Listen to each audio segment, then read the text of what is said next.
ओम गुरुवे नमः।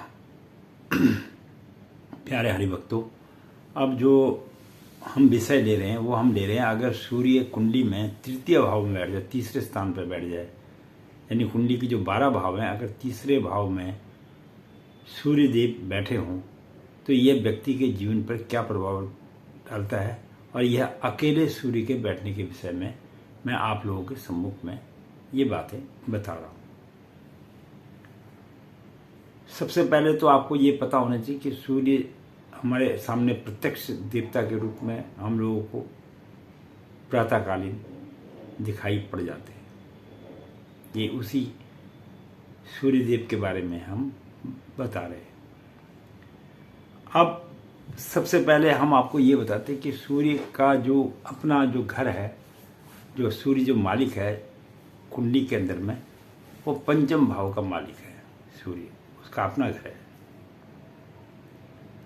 अब लेकिन हम यहाँ बात करें कि सूर्य अगर तृतीय भाव में बैठ जाए तो फिर ये व्यक्ति के जीवन पे क्या प्रभाव डालेगा, इस विषय में हम बात करते हैं। सबसे पहले मैं आपको एक बात बता दूं कि जहाँ सूर्य बैठा है कुंडली में कहीं पर भी, और वहाँ पर अगर अंक 1 लिखा है तो आपके सूर्य उच्च के हो जाते हैं, और अगर वहीं पर अंक 7 लिखा है तो सूर्य नीच के हो जाते हैं।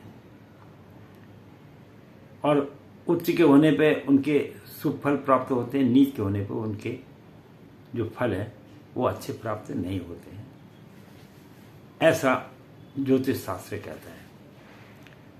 अब सूर्य जो देव हैं जहाँ बैठते हैं वहाँ से सप्तम भाव को पूर्ण दृष्टि से देखते हैं, और तीसरे और दसम भाव को ये एक चरण से देखते हैं, और पांचवें और नवम भाव को 2 चरण से देखते हैं, और चौथा और 8वें भाव को जो है 3 चरण से ये देखते हैं। मतलब इन घरों पे इनका जो है नियंत्रण रहता है। तो ये सूर्य के विषय में मैंने आपको थोड़ा सा जानकारी दी कि सूर्य का जो है इस प्रकार से व्यक्ति के जीवन में प्रकाश डालता है, और व्यक्ति के जीवन का संपूर्ण जो रहस्यमय ज्ञान भी है वह भी सूर्य के द्वारा हम पता कर सकते हैं। तो इस प्रकार से अब सूर्य देव जो है किसी व्यक्ति की कुंडली में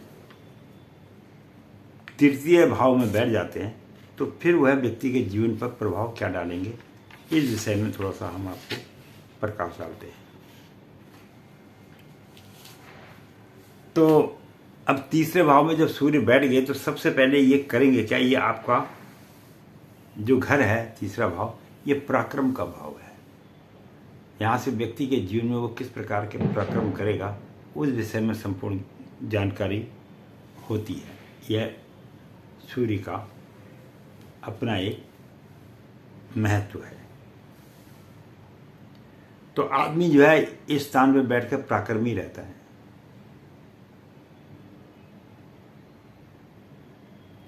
लेकिन भाई बहनों का जो प्रेम है उसमें थोड़ी सी ये कमी उत्पन्न करता है। मैंने कहा ना, ग्रह कहीं बैठे होते तो वो कहीं पर अच्छे फल भी देते हैं, और कहीं पर ग्रह जो है व्यक्ति को जीवन में गलत फल भी प्राप्त हो जाते हैं।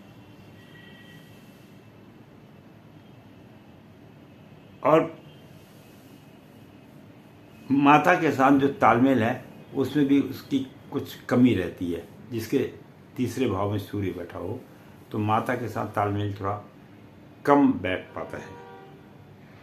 अब उसमें कई कारण होते हैं तालमेल ना बैठने। कई बार ऐसी किस्म की स्त्री मिल जाए कि उसकी अपनी सास के साथ नहीं बने, कुछ नहीं बने, तो गलती स्त्री की होगी तो भी सारा दोष पुरुष पर आएगा, और गलती पुरुष की होगी तो भी सारा दोष स्त्री पर आएगा। तो इस प्रकार इनकी थोड़ा सा अनबन रहती है। और ऐसे व्यक्तियों को अपने जीवन काल के अंदर में अगर नौकरी करनी है तो उन्हें किस क्षेत्र में जाना चाहिए, तो ये लोग अगर डॉक्टरी के क्षेत्र में जाएंगे तो वहाँ सफलता प्राप्त करेंगे, वकालत के क्षेत्र में जाएंगे तो वहाँ भी ये सफलता प्राप्त करते हैं, और मतलब काफ़ी जगहों पे ये लोग इस फील्ड में जाएंगे तो काफ़ी हद तक इनको पूर्ण सफलता मिल जाती है।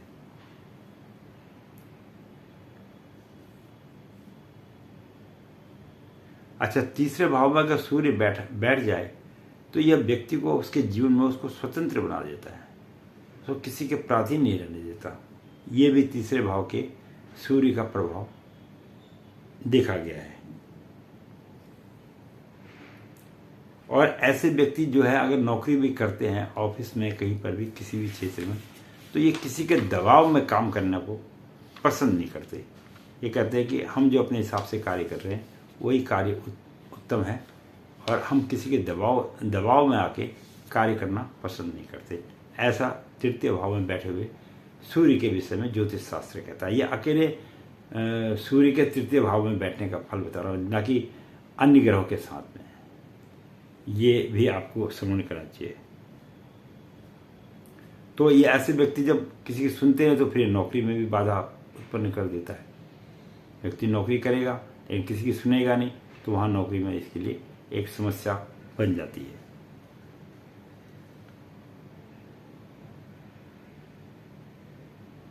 और इसके कारण इसको जो भाई बहन छोटे हैं, उनके जो भी कार्य पढ़ रहे हैं, लिख रहे हैं, तो उनके ऊपर विशेष ध्यान देकर उनके कार्य को संपन्न करने की कोशिश भी करते हैं। लेकिन अगर यहाँ से सातवीं दृष्टि डालता है तो उसकी ये सीधा भाग्य पर पड़ती है। सातवीं दृष्टि भाग्य पर पड़ती है, और जिसके कारण जो है धर्म कर्म के क्षेत्र में अधिक रुचि इसकी बनी रहती है। तो ऐसा व्यक्ति धार्मिक प्रकृति का भी देखा गया है। कई लोगों के अंदर होता है कि वो धर्म के प्रति ज़्यादा लिप्त नहीं होते, और कई लोग जो है धर्म में ज़्यादा लिप्त होते हैं। ये भी मैंने आपसे कहा था, व्यक्ति जब जन्म लेता है तो ये सब संस्कारों को, पूर्व जन्म के अपने संस्कारों को लेकर इस पृथ्वी पर आता है। पृथ्वी क्या पूरे ब्रह्मांड में इस प्रकार से व्यक्ति आते हैं, और वो उनके पूर्व जन्म में किए हुए, क्या आप क्या सोचते हैं, क्या पृथ्वी में रहने वाला ही आदमी उदंड करता है? नहीं, ब्रह्मांड में जो अन्य ग्रहों में लोग हैं वो भी हमारे पृथ्वी से ज़्यादा उदंड करते हैं, और उनको भी सजाएं आदि होती हैं। ऐसा भी ज्योतिष शास्त्र में देखा गया है। ये ग्रहों का खेल है। ये मैं आपको बताऊं, जिसमें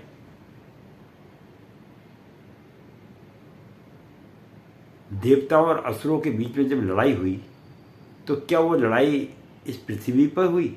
ऐसा नहीं है। और जिसमें पृथ्वी का हरण किया गया और समुद्र में डुबाया गया, तो ये थोड़ी ही आपकी जो समुद्र है इसके अंदर, ये तो समुद्र तो पृथ्वी में ही है, तो वो अलग समुद्र है। अभी तक उनकी तो खोज ये लोग कर नहीं पाए। लेकिन हमारे वेद शास्त्रों में इस विषय का वर्णन पहले ही किया हुआ है कि पृथ्वी का भी हरण हुआ था और जिसे समुद्र में डुबा दिया था, और फिर किस प्रकार से प्रभु ने अवतार लेके उनका ताड़ा है। मैं ये सब विषय में आपको धीरे धीरे सब बताता हूँगा, लेकिन ये मैं आपको फिलहाल हम दशम भाव में, तृतीय भाव में सूर्य के बैठने का प्रभाव बता रहे हैं। तो ऐसा व्यक्ति अपने मेहनत के हिसाब से ज़िंदगी में कामयाब भी हो जाता है, और साथ ही समाज में मान प्रतिष्ठा भी पाता है। और अगर सूर्य यहाँ पर नीच का हो जाए, यानी उसका अंक अगर 7 का पड़ जाए, जहाँ वो बैठा 1 की जगह 7 का अंक हो, और अंकों से कोई इतना मतलब नहीं है, पर उच्च और नीच का तो दिखना ही पड़ेगा। अगर उच्च का हो जाए तो फिर तो आदमी को सारी सुविधाएं वगैरह जीवन में प्राप्त होती है। अगर नीच का हो जाए तो फिर ये क्या काम करता है? तो ये सबसे पहले तो आपके गले में समस्या उत्पन्न करेगा। अगर नीच का सूर्य हो जाएगा तो आपको गले संबंधी बीमारियों को उत्पन्न करेगा। दूसरा, आपके मस्तिष्क, सर में, जिसको सरदर्द कहते हैं, वो भी एक आपके जीवन भर में, ये सारे संपूर्ण जीवन के बारे में बता रहे हैं हम आपको, ना कि केवल क्षणिक समय के लिए। तो सर में दर्द हमेशा रहेगा, और रिश्तेदारों से मतभेद भी करा देता है नीच का होने पर। जो उसके रिश्तेदार उसको प्रेम करते थे वो उसको उस दृष्टि से नहीं देखेंगे। और साथ ही ऐसे व्यक्ति को जीवन में भाई बहनों के द्वारा भी अगर नीच का हो जाए तो फिर भाई बहनों के द्वारा भी उसको सुख की प्राप्ति कम होती है। तो ऐसा सूर्य के तृतीय भाव में बैठने पर देखा गया है। तो ये सूर्य के कुछ अच्छे फल और कुछ व्यक्ति के जीवन में विपरीत फल लेके आते हैं, इस बात का भी आपको स्मरण करना चाहिए। यह सब ज्योतिष संबंधी बातें मैं आप लोगों के सम्मुख रखता हूँ ताकि आपको इस विषय में भी ज्ञान हो जाए। अब जिनका सूर्य नीच का वो करे तो करे क्या, कैसे उसको उच्च का बनाए।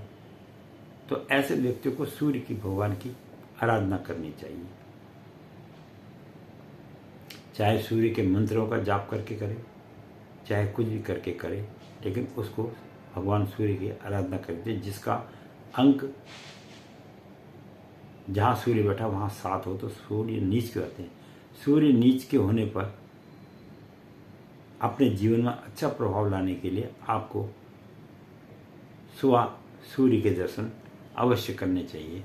अपनी तरफ से जो भी है उनके, अगर किसी से कुछ नहीं होता है तो पानी भी नहीं चढ़ा सकता तो कम से कम सूर्य को देख के सूर्य नमस्कार कर दे तो वह भी थोड़ा सा आपको कष्ट से निवारण मिल जाएगा। क्योंकि ज़्यादा लोगों को भ्रम में डालने से ना तो व्यक्ति से वो कार्य संपन्न हो पाते हैं और ना ही फिर व्यक्ति उन कार्यों को करता है और फिर ना ही उसको फल मिलता है। इसलिए मैं तो बहुत सिंपल सी बात बताता हूँ, चाहे वो किसी भी धर्म का हो, किसी भी जाति का हो, कैसा ही व्यक्ति हो, अगर उसका सूर्य नीच का है तो उसे सवेरे प्रातःकालीन उठ के भगवान सूर्य नारायण को नमस्कार कर देना चाहिए। यही उसके वह। हाँ, अगर कोई आदमी विशेष रूप से उनकी प्रार्थना करना चाहे, उनके मंत्र वगैरह के बारे में जानता हो या उनकी माला वगैरह फेर सकता हो तो वह एक अलग विषय है, ताकि हो जाए। लेकिन ये कार्य आपको स्वयं ही करना पड़ेगा, ना कि किसी ब्राह्मण के द्वारा कराया जाए। ब्राह्मण को आप दक्षिणा के रूप में कुछ भी दें, वो आपकी अपनी श्रद्धा है, उसके बारे में हम कुछ नहीं कहते। लेकिन जो तुम्हारे जीवन के अंदर में कष्ट आ रहे हैं उन कष्टों का निवारण तो तुमको खुद ही अपने जीवन में करना पड़ेगा और उसके लिए तो आपको भगवान सूर्य नारायण की आराधना करनी पड़ेगी। कई बार लोगों का मेरे पास में मैसेज भी आता है कि पंडित जी आप बतलाते नहीं हैं। भाई बात ऐसी है, जो कष्ट आते हैं व्यक्ति के जीवन में तो उसके पूर्व जन्म के किए हुए कर्मों के हिसाब से उसके जीवन में कष्ट आते हैं, अन्यथा कष्ट आएंगे ही नहीं। तो और उन कष्टों का निवारण भी अगर कोई व्यक्ति सोचे मैं दान पुण्य करके 100 में से 100% ठीक कर लूँगा तो ऐसा है नहीं। आप ज़्यादा से ज़्यादा 75% तक अपने कार्यों को सिद्ध कर सकें, लेकिन 25% का भोग तो आपको करना ही पड़ेगा। क्योंकि तुम्हारा जन्म हुआ ही इसलिए है कि तुमने अपने जो पूर्व जन्म में कर्म किए उनका तुमने यहाँ पर निवारण करना है। इसीलिए भगवान जो है आपको पृथ्वी पर भेजता है। पृथ्वी पर ही नहीं, अन्य ग्रहों पर भी भेजता है। ये बात नहीं, खाली पृथ्वी की ही बात नहीं है, सभी जगह पे होता है। तो इसलिए इस बात का भी अपने जीवन काल में आप लोगों को ध्यान रखना चाहिए। इसके साथ ही वीडियो देखने के लिए बहुत बहुत धन्यवाद और बहुत अच्छा प्रेम आप लोगों का मिल रहा है। काफ़ी लोग लाइक भी करते ही हैं। देखो, चाहे 20 ही आदमी लाइक करें, चाहे 85 आदमी लाइक करें, चाहे 100 आदमी लाइक करें, लाइक करने का मतलब ये नहीं है कि हमारे को इसका कुछ